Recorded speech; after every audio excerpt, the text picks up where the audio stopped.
Hello and welcome to Wake and Jake with myself and BBD, and we are talking divisional round. The ALDS starts, the NLDS starts, the wild card is over.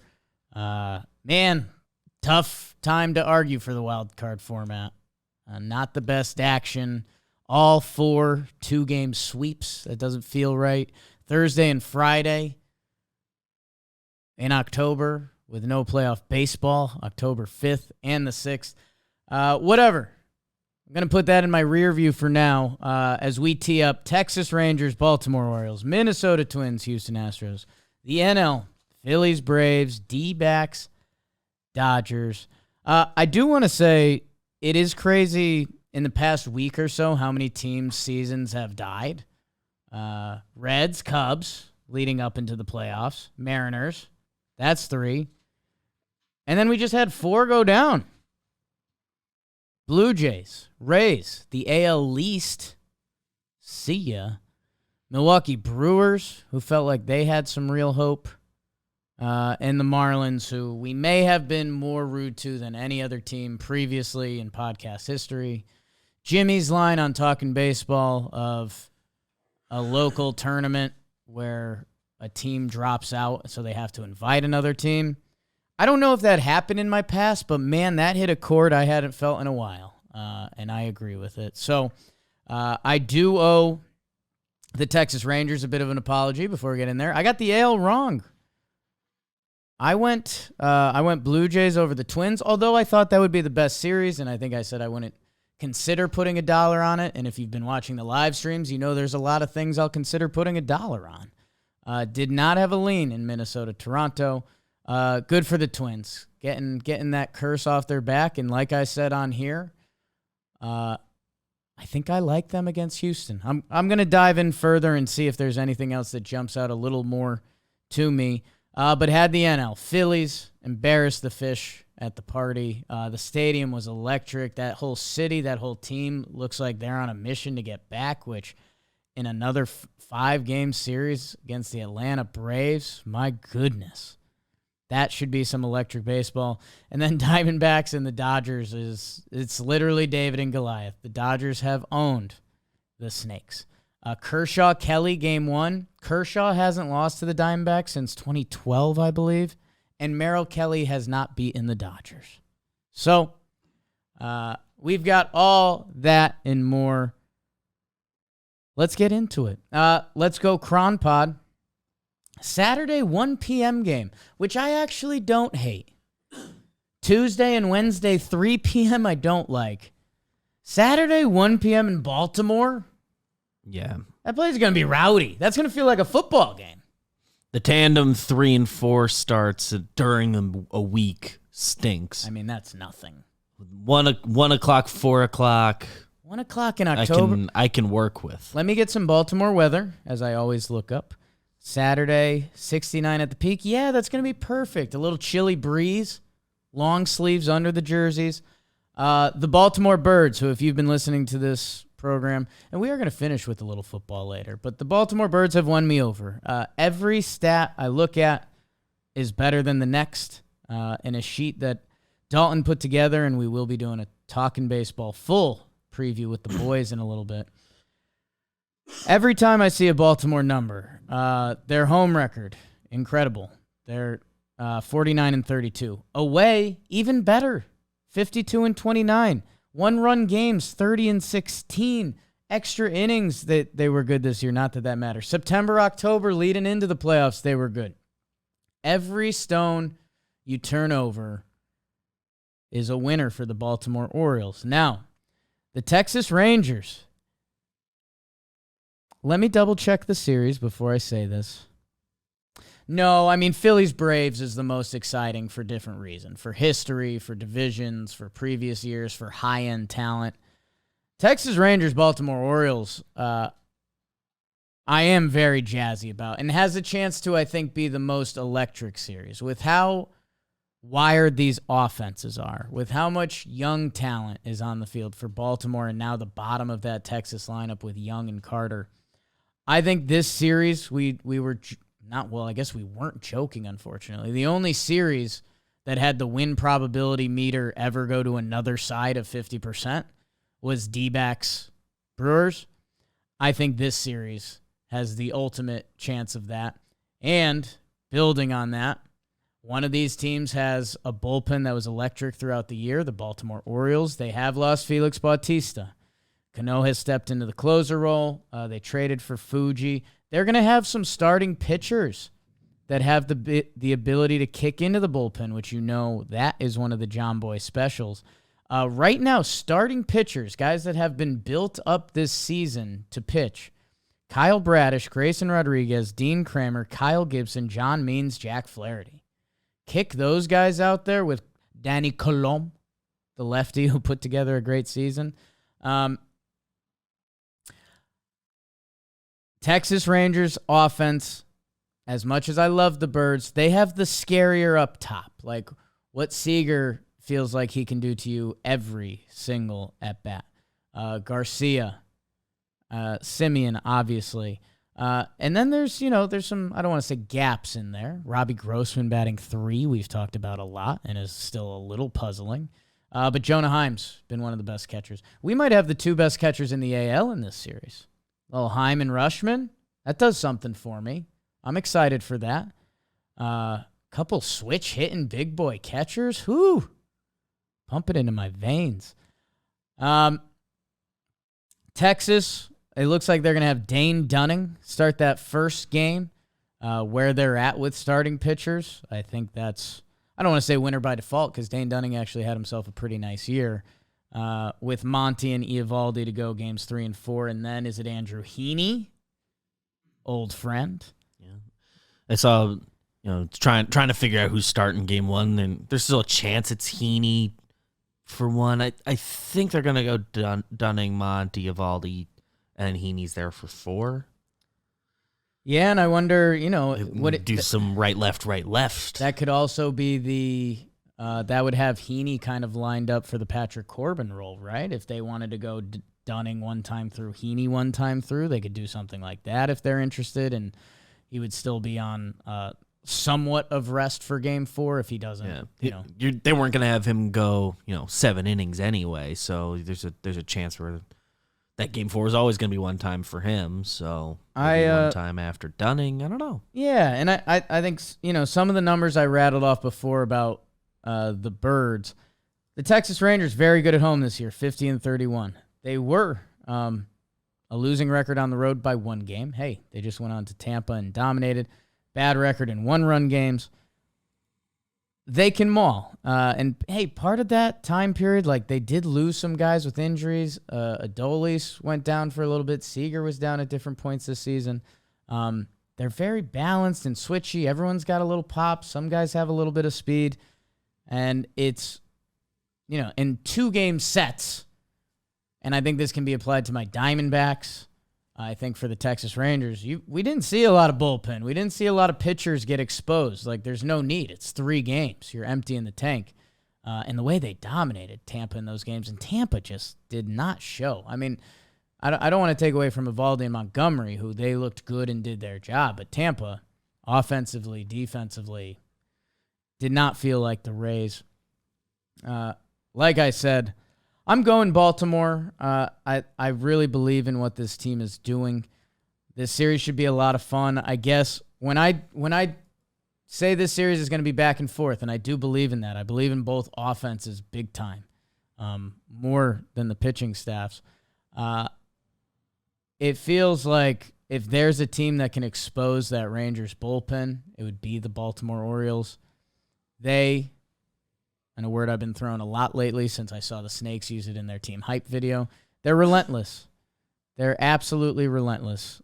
They play with their hair on fire. I guess there could be a whoa moment. Like Texas does have a lot of veterans on this team. Even Max Scherzer, we saw him partying with his shirt off and throwing warm-ups in his full uni, which threw everyone off a little bit.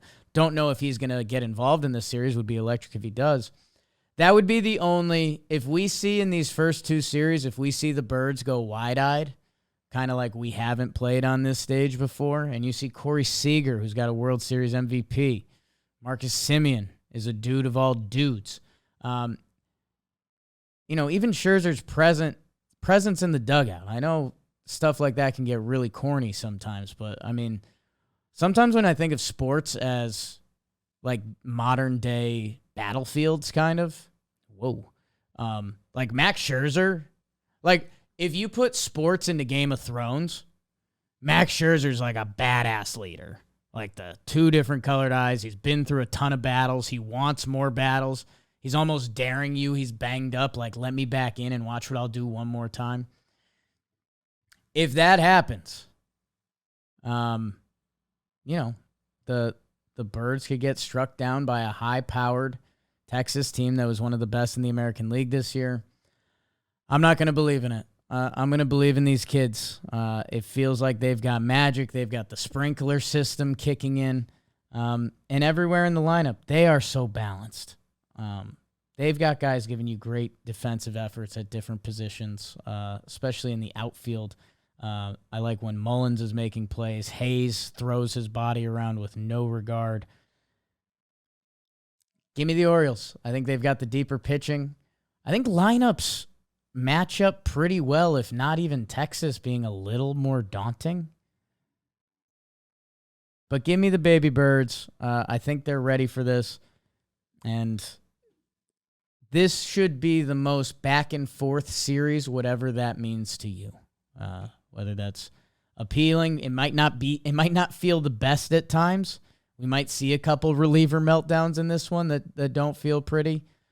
But I love what the Birds have done, and I want to believe in it so bad that I'm going to believe in it. Because if they don't, God, that would stink. But maybe first taste of the postseason, Rangers vets. You could talk me into it, and I doubted them against Tampa, and they looked great. But God, Tampa looked awful. The worst I've seen the Rays look. The other American League series, and I've teased this one for you a little bit. The winner of Toronto, Minnesota, I told you I'd be into, even though they're facing the big bad wolf. The Houston Astros, they are attempting to go to their seventh straight ALCS. They are a wagon on the last day of the season. They fall into that AL West winner and bye. Just unreal with the kind of season they had. Losing record at home this year for Houston. No idea what to do with that. Really good on the road, 51-30. They were also awful in extra innings. Extra inning rules are out for the playoffs, right? We don't do that Manfred nonsense. Do we? No way. I thought that was the whole thing. I thought that's what made it sacred. One? I think you're right. I think so. We'll double check. They were 1-8 in extra inning games this year, which that's the new one-run games for me. Like everyone talks about how one-run games will be in flux every year and you almost can't control them as a team. Extra inning games, I don't know. If that was 7-2, we'd be talking about a dominant Houston Astros team. Instead, we're like, I don't know, Houston kind of lurked around this year. Blah, blah, blah. Houston's good, and they start out with Justin Verlander. Giggity.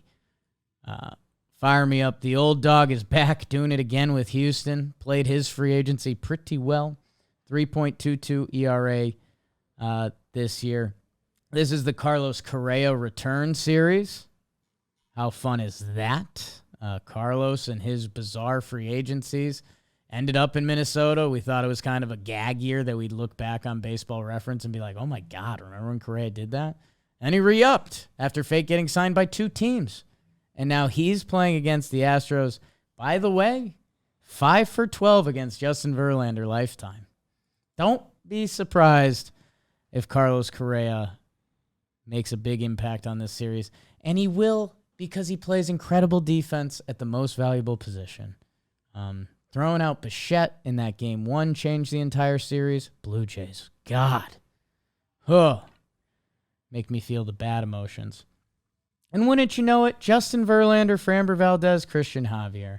Maybe I'm just stupid for thinking that these upstart Minnesota Twins are going to bring the noise. But as everyone saw, Foolish Bailey told you on this program, Trevor Plouffe told you on Talking Baseball, the Twins' bullpen is legit.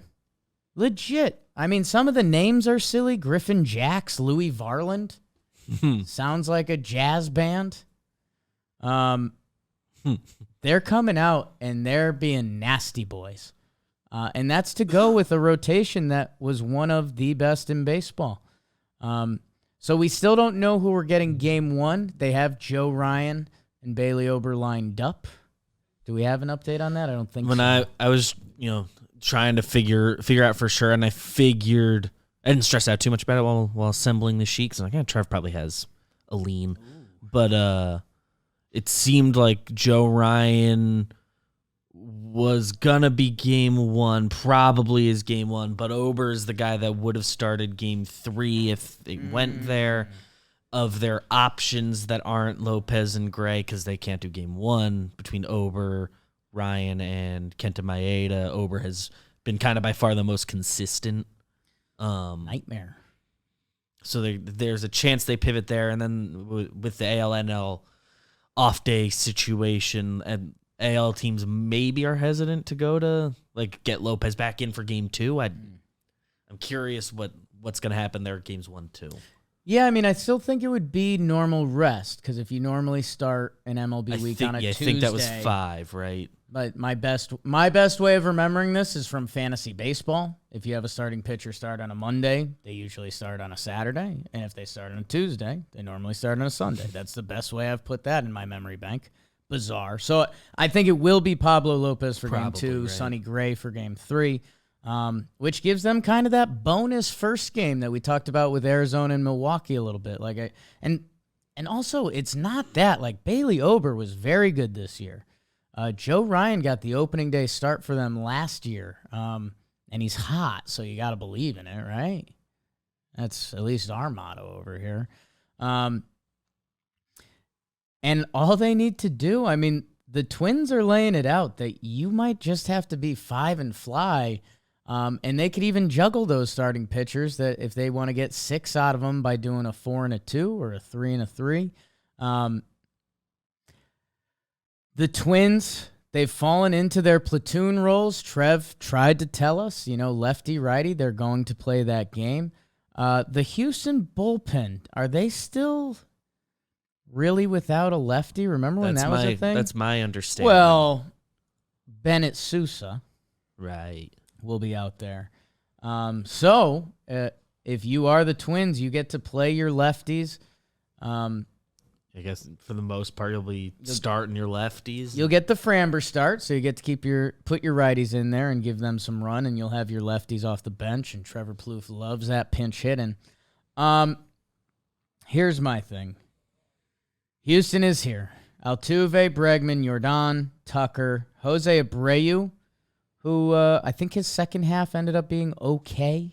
Michael Brantley is back. Chas McCormick had a great year. Jeremy Pena at shortstop, hitting 8th, has tasted everything that baseball can offer you in last year's playoffs.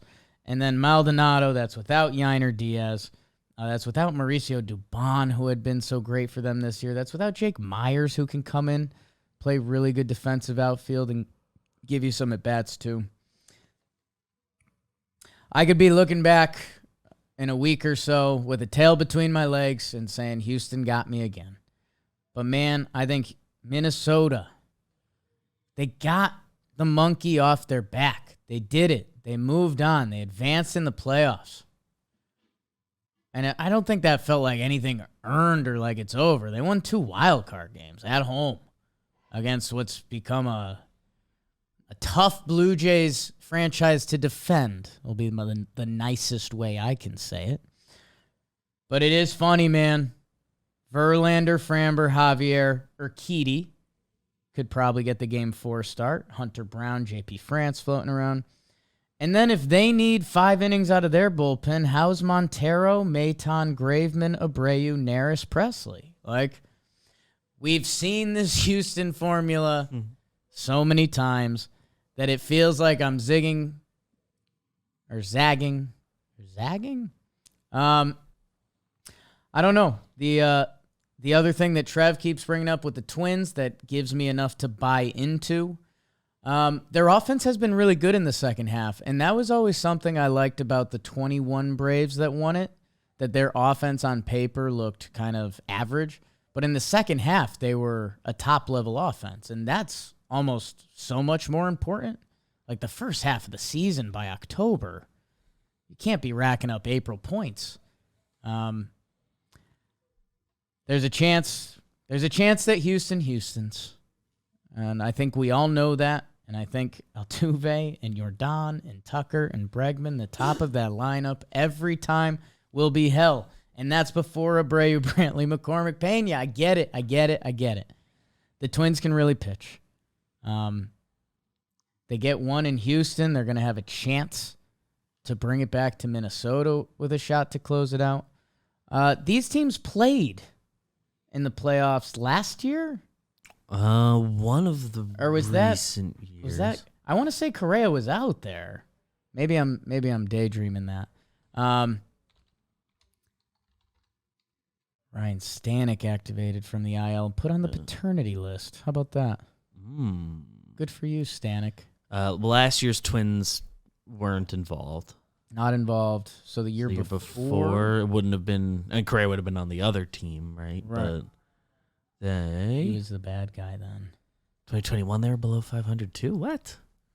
Who are the Twins? So maybe I'm thinking 2020. AL wildcard 2-0.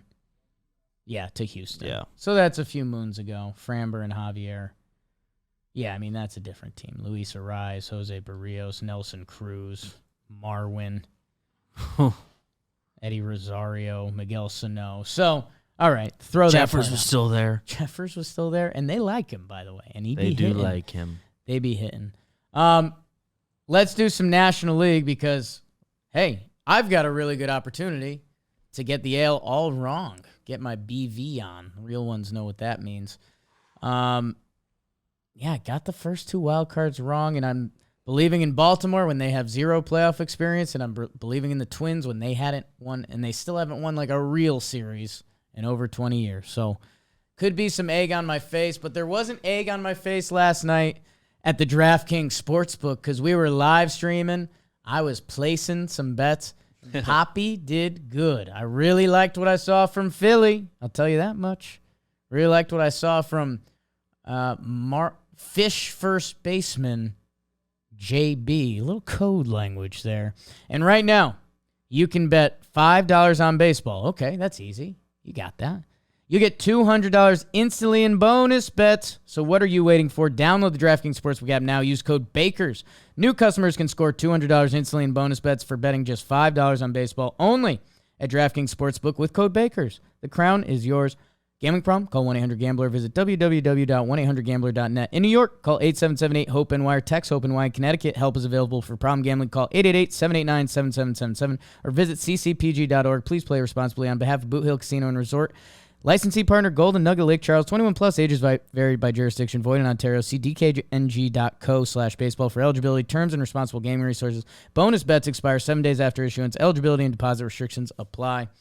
In your National League, which I've got a little bit better of a finger on apparently at this point, I think this is the marquee series. The Philadelphia Phillies versus the Atlanta Braves. Division rivals. Braves won 8 out of 5 this year.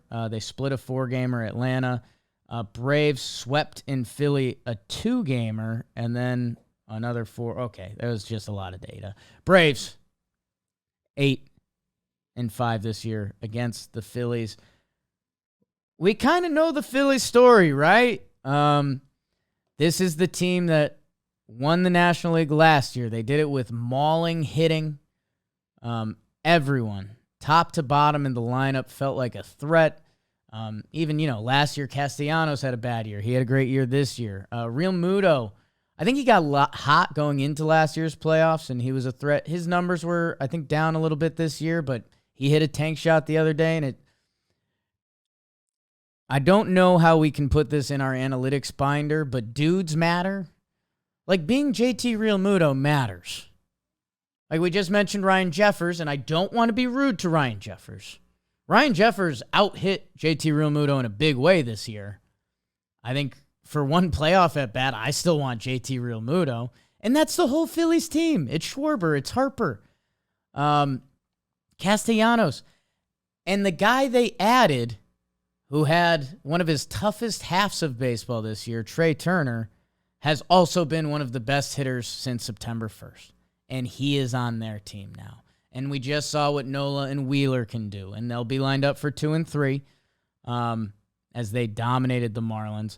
Bryson Stott, man. So they're going to have some fun in Game 1. Rob Thompson came out and said he knows who will start Game 1, but he hasn't told the world yet. They have Ranger Suarez. We've seen him pitch in big games and be versatile for them. Taijuan Walker, guy who's been around the league a lot. He had a really solid year for the Phillies. And Christopher Sanchez, another lefty who came out, and he gave them something to offer. It's going to be interesting. Suarez had 1 start against the Braves this year. 6 innings pitched, 1 earned run. Okay. That's pretty good.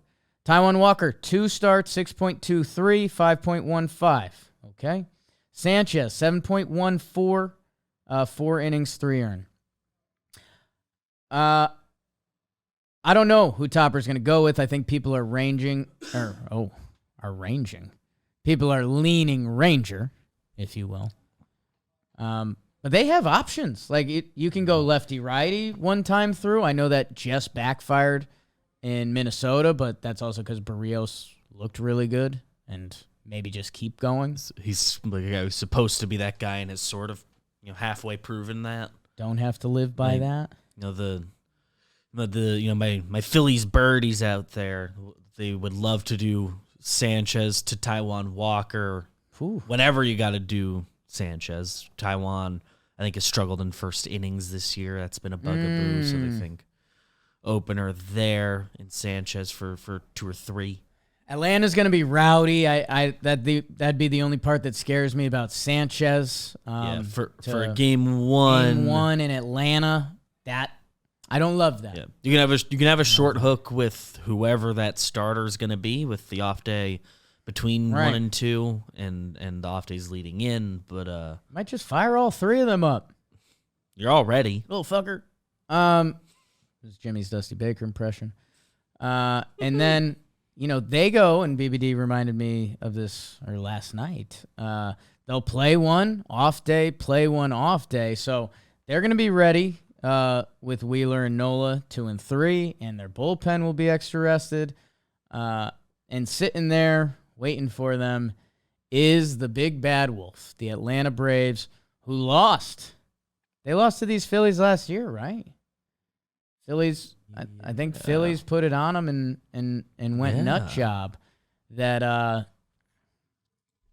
Strider, he is expected to go Game 1. He has dominated Philadelphia. The only time he didn't was last year's playoffs. Pretty crazy. Trey Turner 0 for 14 against Spencer Strider.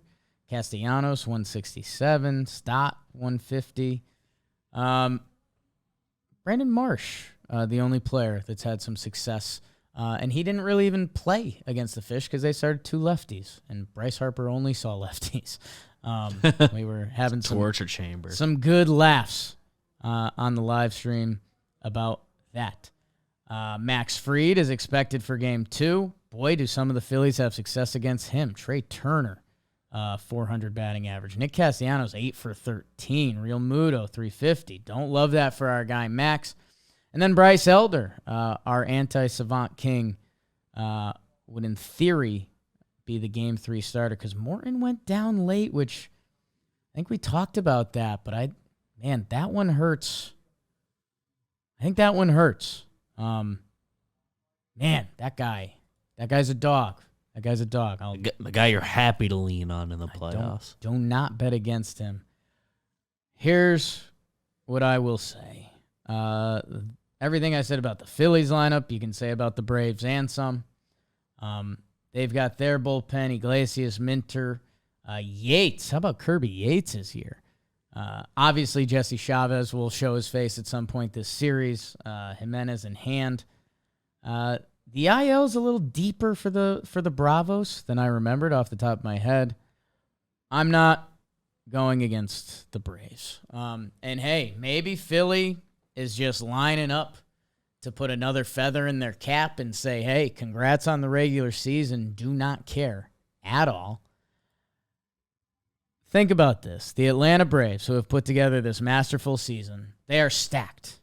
They're stacked. Like we said it before, if they do win a World Series, I think there's all-time team type implications with what Ronald's done this year, what Matt Olson's done this year. Peter Moylan, when he was up here, was just walking around with the screenshot of the Braves lineup, like the pregame video lineup that was like Acuna, 40 home runs, 73 steals. Olson, 54 home runs. Everyone's OPS is 8.5 or up. Like it's a video game.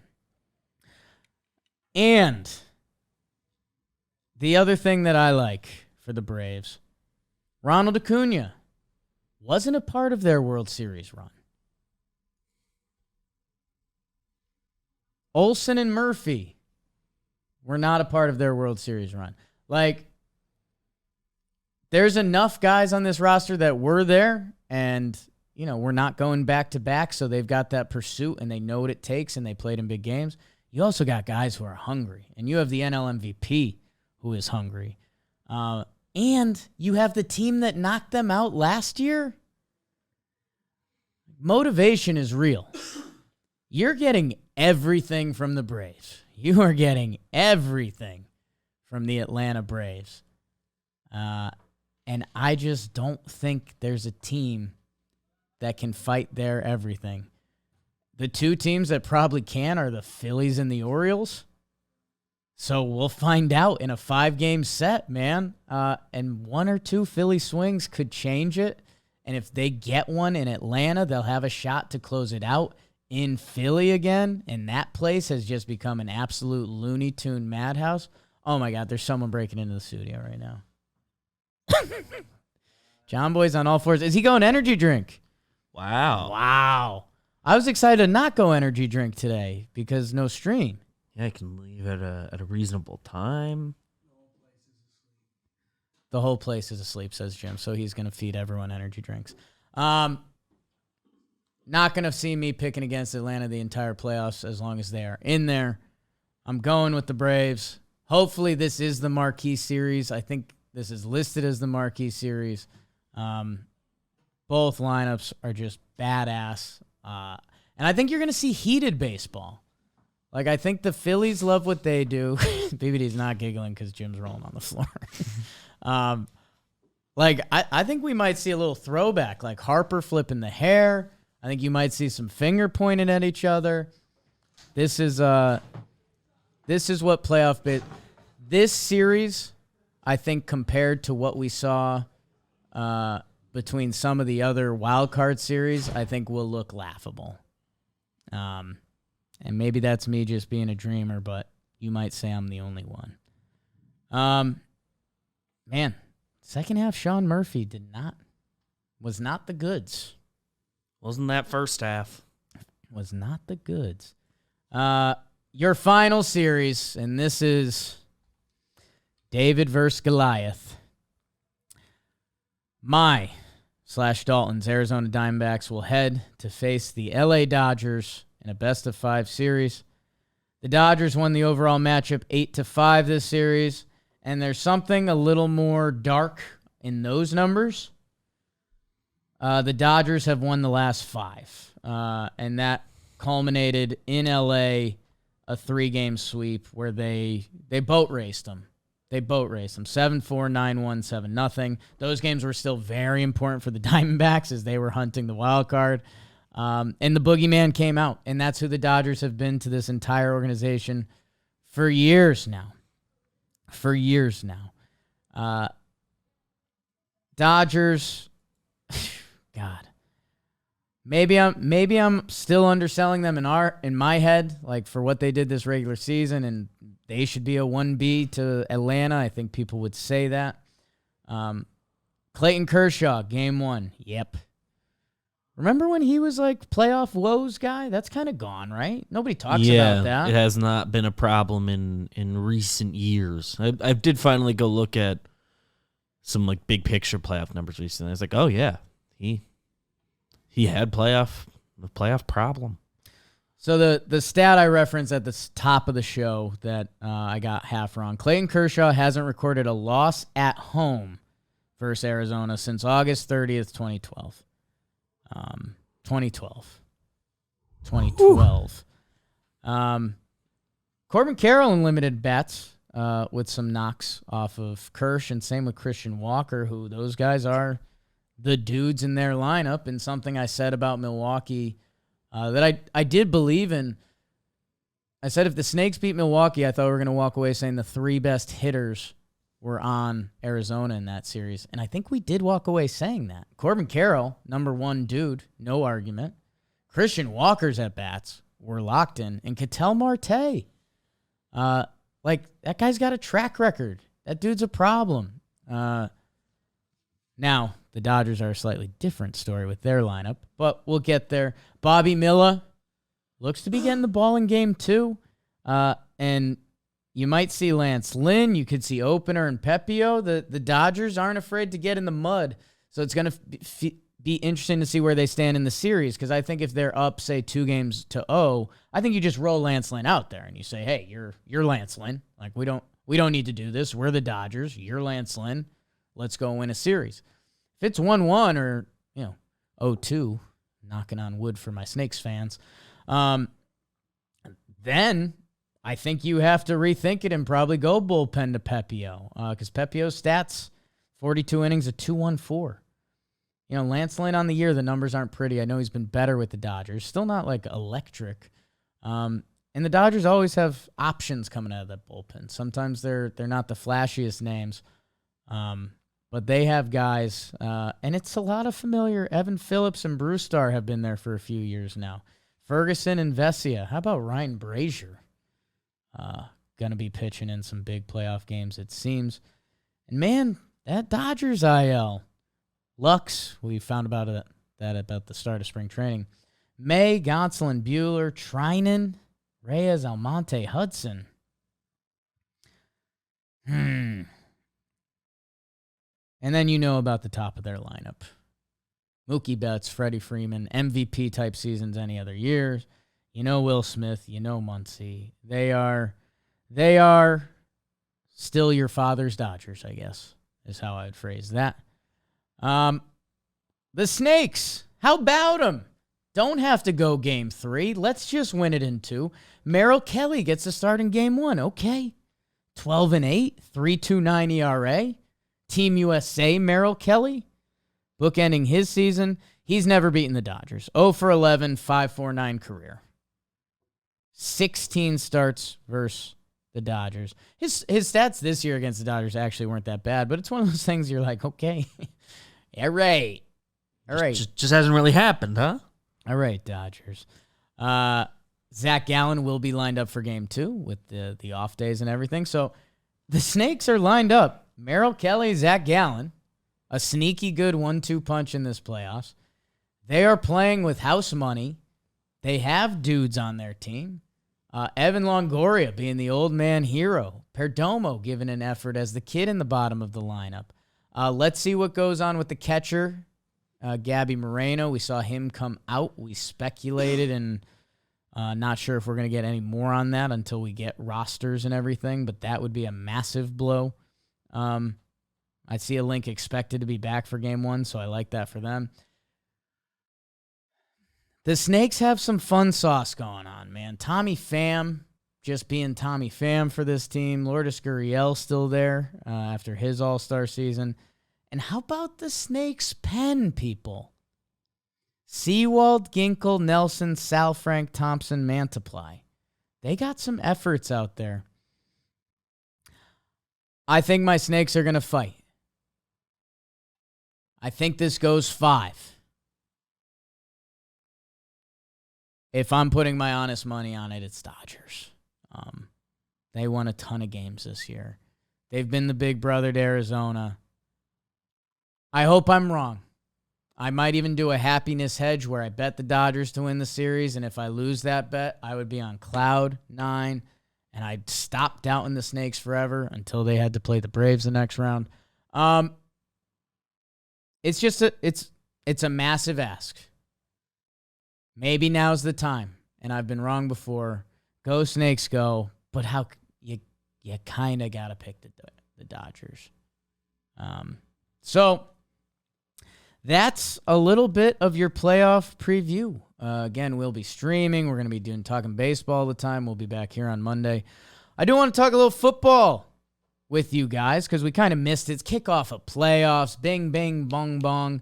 We also had our Blitzball Blitz, so I wasn't as dialed in on the football. But I want to tee it up with the 3 games you should watch this weekend. And conveniently, let me give you one that won't interfere with football. Bills-Jaguars.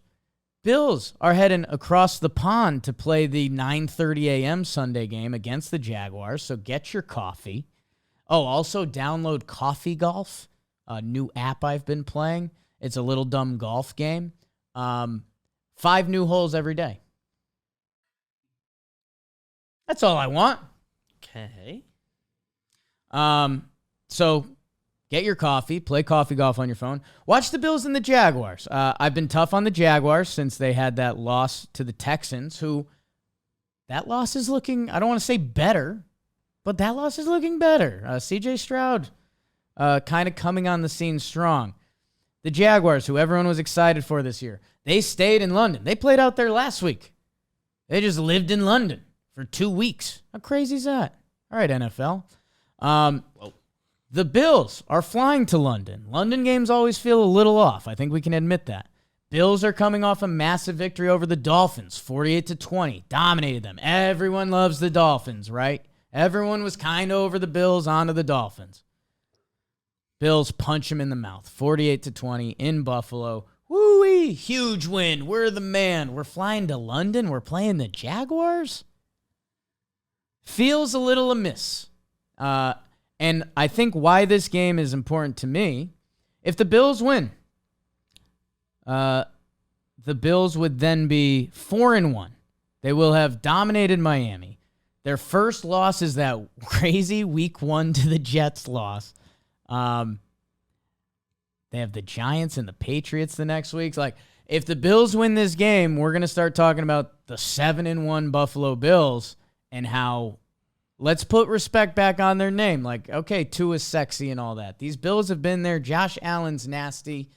If they lose, the Bills drop to 3-2, which just feels a little different. The Jaguars would improve to 3-2, and I think the Jaguars would be back in their standing with people who some are writing, or I wrote them off a little bit, but they didn't write back. Tell them, Gino. That quote still doesn't make sense. It's cool. Don't get me wrong. I think that quote's cool. It got delivered well. Sense. Does not make sense. They wrote me off. I didn't write back. Doesn't make sense. If the Jags win this game, in a division that's become quite messy in the South, the Colts are 2-2. They've got a big game this week against the Titans, I believe, who are also 2-2. The whole division's 2-2. Houston and C.J. Stroud, they're starting to taste themselves a little bit. Indianapolis and Richardson with a chance to go 3-2. And the Titans, who always seem to be around in that division, if not running it a little bit. Massive game. Jags, I think they have an advantage that they stayed in London. Bills coming off a high and traveling to London, and that always just feels bizarre. Big impact both ways for both teams. Really like that game as the third game this weekend. My number 2 game to watch this weekend, I'll cop out a little. You know what? I'm not going to cop out. I'm going to go Eagles-Rams. The Eagles are heading out to L.A. to play Trevin Stafford's Rams. I think we're getting Cooper Kupp back on a pitch count, limited, with the Puka Nacua show going on anyways. The Eagles are 4-0. They're on the road. The Rams are 2-2. Eagles minus 4.5 point favorites. The Eagles are starting to get tasty, and rightfully so. They survived the Commanders. That game got close. Vikings ended up being 1 score. Patriots ended up being 1 score. Bucks game was not, and we're still not really sure what to do with the Bucks. The Rams can scheme it up. Stafford's healthy. They've got some weapons. See you, Tutu Atwell. I think for the Rams, this is a big one for them. This is an early season. Nobody really talked about the Rams this offseason. They've shown signs of life. They're 2-2. If the Rams could beat the Philadelphia Eagles at home, they're back in the NFC, baby. They're back in the picture. Stafford's doing it. McVay's that guy, right? That's the whole thing. Eagles, I think they're coming in feeling pretty good, feeling pretty tasty. We're Philly. We're probably the best or second best roster in football. San Francisco. 4-0. We've slipped up the past couple weeks, and it hasn't even bothered us. I think the Rams come out and give them a game. Are they going to win? I don't know. I think they're going to have a chance. You might even see, remember old Detroit Lions, Matt Stafford? I think he's got one of those like crazy fourth quarter comeback stats because he was always losing games. I think you might see Matty Staff with a chance to do it at the end of the game. And with how the offense has looked and how Stafford's looked so far, I think they might get it done. So that's my number 2. The number 1 is the layup of all layups. America, this is where football wins. Sunday night football. The Dallas Cowboys versus the San Francisco 49ers. You're going to watch. There will be playoff baseball. We'll be streaming. We'll have this on a second screen. Brock Purdy's undefeated as a starter. You don't think Micah Parsons and the Cowboys defense wants to put that notch on their bedpost? These are 2 of the best teams in the NFC. We saw the Cowboys get humbled by the Cardinals on the road. The Cardinals who have been playing a better brand of football. So what did the Cowboys do? They came out. They whooped on the Patriots. 38-3. Little reset game for them before the big one. I mean, teams get up for games. The Cowboys are going to get up for this. Not as much as the 49ers. Because Brock Purdy's undefeated. And Christian McCaffrey, Justin Pennick's telling me he could be the offensive player of the year. I don't know. It came up in conversation. There's talent everywhere. And after, Brandon Ayuk, Debo, Kittle, McCaffrey, even the Niners who don't play, Elijah Mitchell, he'd be the featured player on the Giants right now. I know I've been tough, especially around the office about the Giants, but their dearth of talent is embarrassing. While the Niners have all these riches. And I think if you're the Niners, I almost want to do a reverse Eagles effect. This is their first test. At Steelers to start the season. Steelers had a bad week, and that's not looking too impressive. They survived the Rams, but that was before we even thought anything of the Rams, 30-23 in L.A. They beat up on the Giants, sure. They beat up on the Cardinals, sure. How about them Cowboys? So, hey, maybe we'll be saying a different tone. Maybe the Niners get their first challenge. The Cowboys are up for it. They've already gotten their taste of humble pie this year. I think San Francisco's in a different league. In San Francisco, their first test of the year, and I believe in it. I think the Niners are the best team, and as long as Purdy, McCaffrey, and one of the wide receivers is healthy, obviously we're ignoring a lot of big offensive defensive lines, and there's, the safety, the linebacker, the Niners are stacked all around.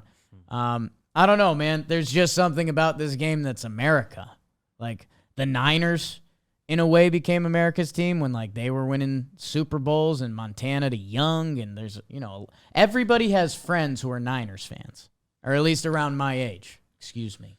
And everyone knows Cowboys fans, because how about them? So these are kind of, if you include the Packers and then maybe a kicker with the Steelers, these are America's football teams now. The Niners won over years of fan bases. Packers are their own little cult. They always have quarterback play. Steelers, they're not really America's team. They are just Pittsburgh's team. They got coverage. They've got coverage. They show up. I feel like everywhere you live, you meet somebody Steeler that's a Pittsburgh fans. fan. It's true. They're one of those teams that got around. Oh, been there. Oh. So that, with some playoff football, in our Against the Spread league, I did. Who did I go with? I went with one of the big favorites because I don't believe in somebody. I went Miami over the Giants. Sorry. Yeah. I think it was -11 at the time. Yeah. Miami coming off a loss to Buffalo, hosting the Giants. Giants basically got broken last game. Damn, man. Damn. So, let's enjoy the weekend together. I'm excited to playoff baseball. A nice NFL weekend. I hope you guys are enjoying it too. We're in Chris Rose's sports heaven with football and playoff baseball. And I guess I am too. So, thank you guys. We will see you on Monday. Whoo! We'll know a lot more by then, huh?